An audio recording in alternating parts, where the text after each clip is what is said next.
Chapter 2 Terror with a Twist. As Rosa's image faded from the scanner screen, Tex led his crew back outside. Arx had picked up a special detector. With this, I can measure the next shock wave and see how quickly the island is sinking. He ducked into a nearby cave, and they could hear his feet splashing through water. I will set it up in here, out of the way. I bet the Mags are behind us, said Iggy crossly. They're probably fed up with sharing the planet with puny plant eaters. With Clean Island underwater, the Bacterosaurus will have nowhere else to go. Gibbsy nodded. They'll have to leave Atlantis. The Mags will get the whole planet to themselves. But if it is them, how are they sinking the island? Said Arx, coming back out from the cave. The Mags are quite stupid even by carnivore standards. Plus, there's no technology here. They can't have built a rock melting ray or a seabed smasher. We must be sure of all the facts before we take any action, Tex declared. This is a serious situation. We can't afford to make any blunders. You already have, came a loud authority squawk. And it's the last one you shall ever make. Suddenly, a huge menacing creature burst out from behind a rock to block the Astrosaurus' way. It stood upright on two strong legs. Its feet ended in terrifying talons. In place of arms, it had thick feathered wings. Its face was like that of a massive eagle with glowing green eyes and a big, brutal beak. A terror bird, gasped Arx. Admiral Rosso didn't say anything about them being here. Three more of the massive feathery monsters sprang out from caves in the cliff face. Tex flexed his spiky tail ready for a fight. Terror birds were named with good reason. They were the biggest thugs in space, spreading fear, meanness, and misery all across the Jurassic quadrant. What are you doing here? Growled Tex. The name's Gaistro, the first terror bird announced. And we don't speak to Megalodon spies. I bet King Finn sent you here to sink the island even faster.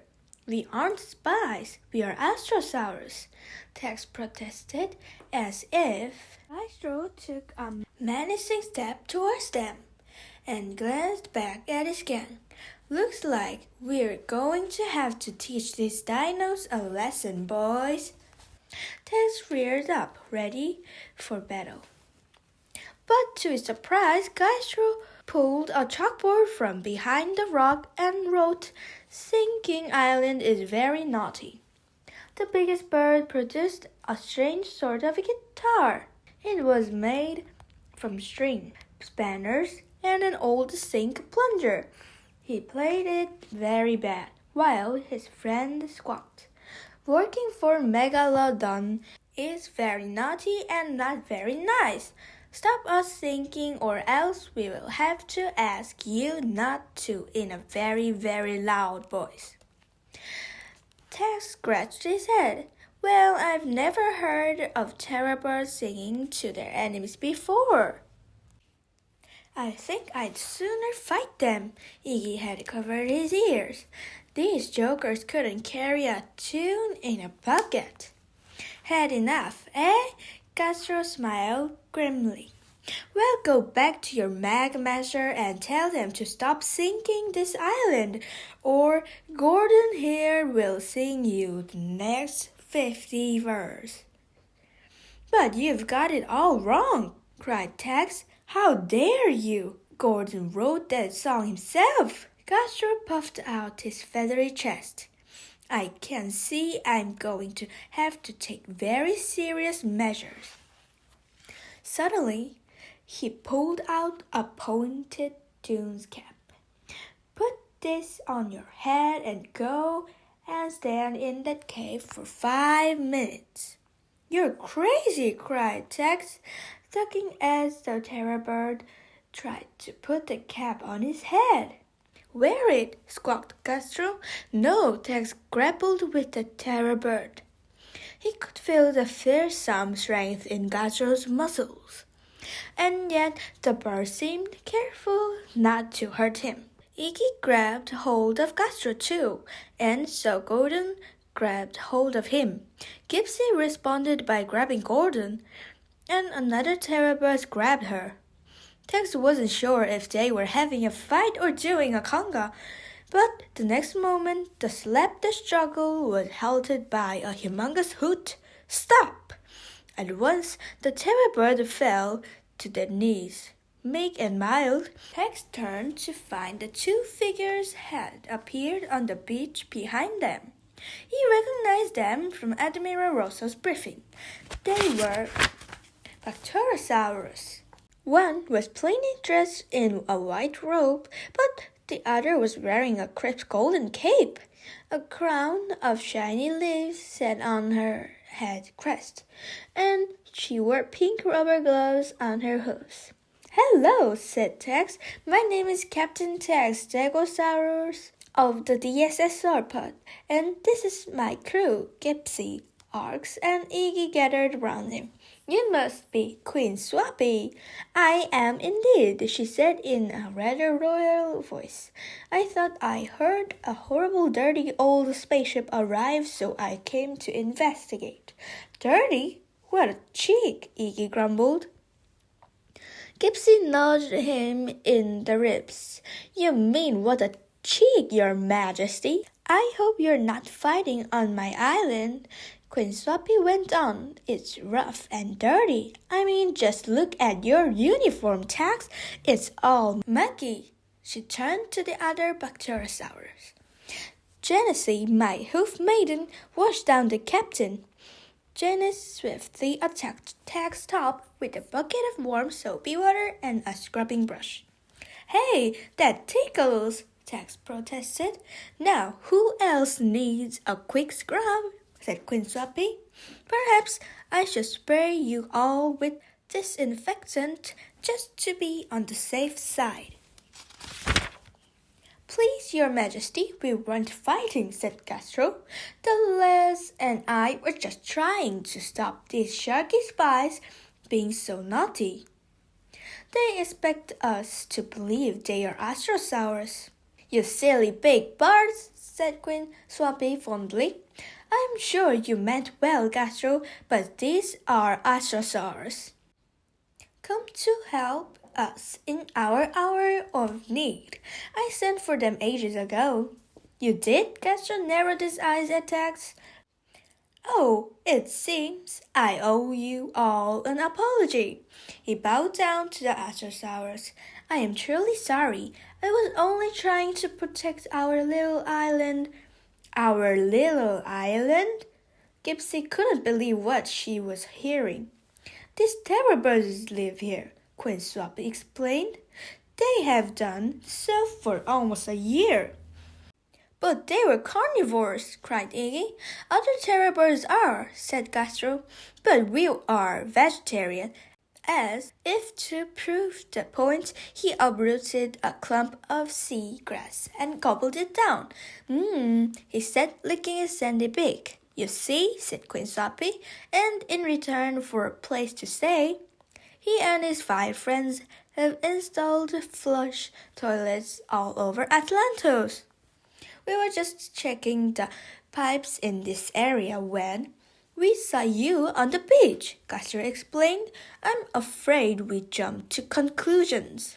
No real harm done, Tex said politely. But what's this about flush toilets? I thought any sort of technology was banned on Atlantis. One tiny exception, Queen Swappy admitted. Castro's toilet have made our lives shinier, more sparkly and cleaner than ever. Such lovely toilets are the only things that keep us cheerful as we go on sinking. Oh, the thought pod every toilet trip helps to power our ship, said Iggy brightly. We all poo in a big hole above the engine room. Janice, the hoof maiden, fainted instantly and fell head first in a soapy bucket. Queen Swappy went an alarming shade of green. Don't be so filthy, she cried. Janice, wake up at once and wash that iguanodon's mouth out. When Iggy opened his mouth to protest, Janice stuck her scrubbing brush in it. Gastro beamed. Well, we'd better finish those checks, boys, he told his friends. Report back to me when you've finished. Yes, Castro, squawked the three terror birds, and they lumbered back to the caves they had come from. Tex was still watching Castro closely. With the island sinking, why do you say? Our own ship has broken down. We can't leave, and anyway, we haven't got anywhere else to go. Castro sighed. We had to leave our own planet because we weren't like the other terror birds. While they all went hunting for meat, we cooked veggie burgers. While they were off being scary and mean around the galaxy, we trained to be plumbers so we could help people. He wiped a tear from his glittering green eyes. Our rulers tried to lock us up for giving terror birds a bad name. We have been wanted birds ever since. But I admire anyone who dares to be different, said Queen Swappy. I am glad to have them as my honored guests. She tickled Castro under the beak. Then suddenly the whole island started to shake. With a lurch, it tipped to one side, just as before. The sea surged further up the shore towards them like a huge, hungry animal. We're sinking again! Wailed Queen Swappy, wiping her eyes with a carefully ironed tissue. My people and my dear little terror birds are doomed. Not now, the Astrosaurs are here, said Tex firmly. Whatever is going on, we're going to stop it. And we can start by checking my detector, said Arx. That shockwave will have given me loads of vital info. He galloped into the nearby cave where he had left his gadget. But just a second later, he gave a blood-curdling yell. See you next time in Chapter 3.